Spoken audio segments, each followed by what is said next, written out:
Bonjour à tous et bienvenue dans Curiosité. Cette semaine, pour notre dernier numéro de l'année 2016, je vous propose une émission musicale autour d'un instrument d'exception, le clavecin Rückers du musée Unterlinden. Présenté aux côtés d'autres instruments de musique dans le salon des Demoiselles anglaises, ce clavecin a été fabriqué à Anvers au début du XVIIe siècle par la célèbre maison de facteurs Rückers.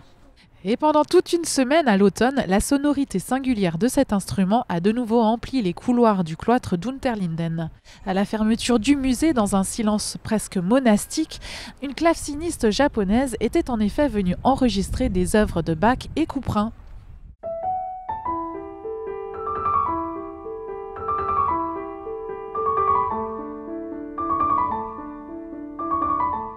Alors nous sommes au premier étage du couvent du musée Unterlinden, dans le salon des Demoiselles anglaises, qui présente du mobilier et des instruments de musique du XVIIIe siècle, et notamment le clavecin de Johannes Rückers.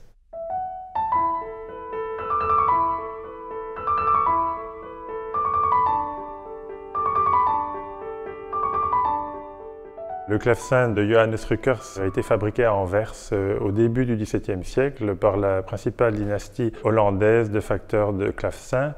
Il porte une date de 1624 et c'est un instrument qui a voyagé puisqu'il est arrivé en France à la fin du XVIIe siècle où il a subi différentes transformations pour mettre à la fois son décor et ses capacités musicales au goût du temps. Il est arrivé relativement tardivement dans les collections du musée Unterlinden en 1980, lorsque la société Schongauer a eu l'opportunité de l'acheter sur le marché parisien.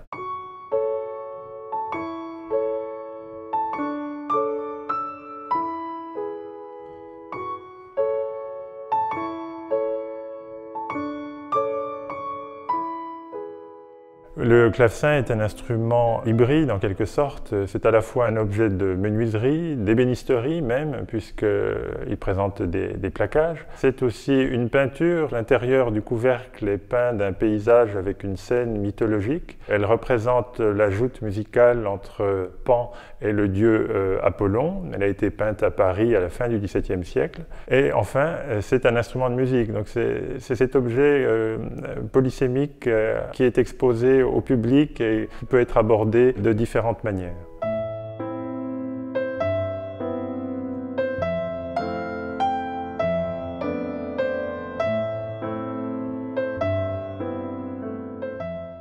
Depuis bientôt une semaine, le clavecin est enregistré tous les jours par une équipe japonaise composée d'une claveciniste, d'un ingénieur du son et producteur qui enregistre sur le clavecin de Rückers des œuvres de Bach et de Couperin. Et les enregistrements ont lieu la nuit lorsque le public a quitté le musée qui se trouve plongé dans le silence.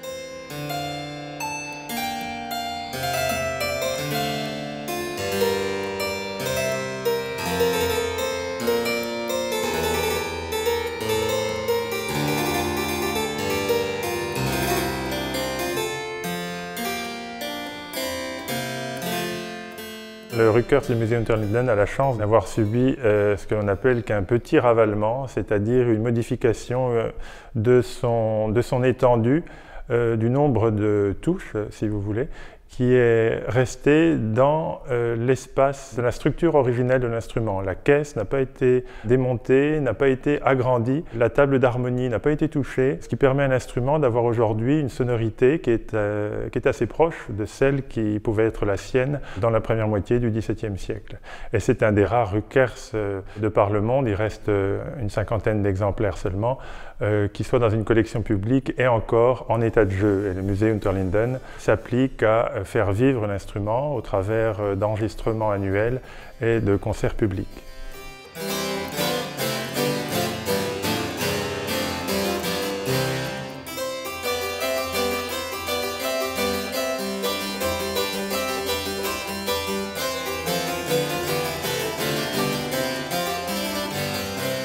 Cet instrument a également eu la chance de rencontrer le facteur de clavecin Christopher Clark en 1979, qu'il a restauré. Et la société Schongauer, le musée Unterlinden, ont depuis à cœur de maintenir la continuité musicale de l'instrument en confiant son entretien à Christopher Clark depuis bientôt 40 ans, ce qui a permis de perpétuer les exceptionnelles qualités de l'instrument.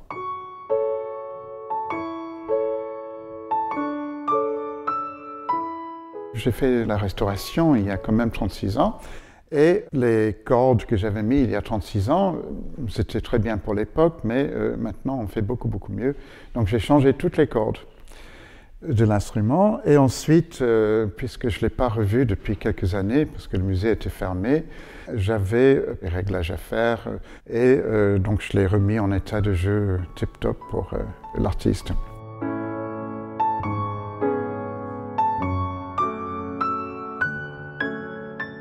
Contrairement à un piano où les cordes sont frappées, ici les cordes sont pincées par un petit bec en plumes. En l'occurrence, c'est des plumes de dinde sauvage que probablement on ne disposait pas à l'époque, mais ça marche très bien. Les becs sont montés dans des sauterelles. Donc ici, c'est un sauterelle. Dedans, vous avez une languette qui est amovible, donc ça peut basculer en arrière, mais pas en avant. Derrière la languette, il y a un ressort qui est fait de soie de sanglier, et dedans est fiché un petit bout de plume qui est taillé un petit peu en pointe, et surtout affiné avec un petit couteau pour donner la bonne force. Donc ce qui se passe quand vous jouez une note,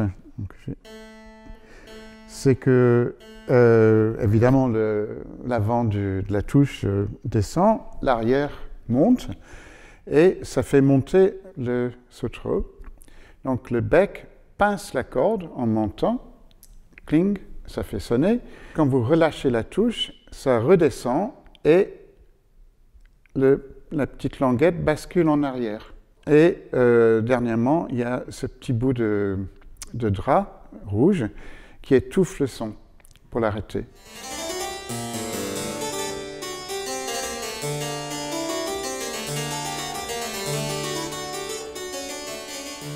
Déjà, c'est absolument fascinant de travailler sur un objet du passé et quand même un passé relativement lointain. Et le fait de l'avoir accompagné toutes ces années, j'ai des liens avec ce musée, avec la ville de Colmar.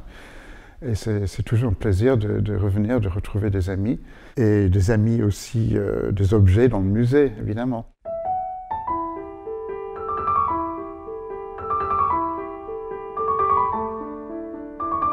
Le clavecin est dans un tel état de bonne conservation depuis que Christopher Clark en prend soin depuis bientôt 40 ans, que c'est une opportunité immanquable d'en jouer régulièrement. Un instrument finalement ne vit que s'il est joué, que s'il rencontre des interprètes. On a véritablement envie, lorsque l'on voit des instruments de musique exposés dans un musée, de savoir comment ils sonnent.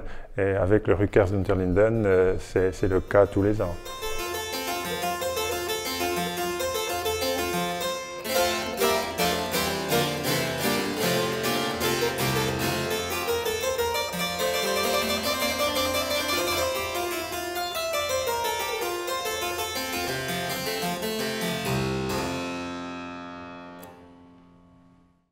Je vous rappelle que le clavecin Rückers est visible parmi les collections du musée Unterlinden de Colmar. Pour connaître les horaires, les tarifs et les animations du musée, je vous invite à consulter son site internet musée-unterlinden.com. C'est ainsi que s'achève notre dernier magazine Curiosité de l'année.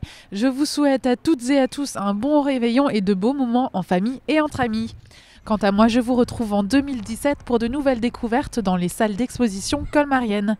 D'ici là, restez curieux et en attendant, salut!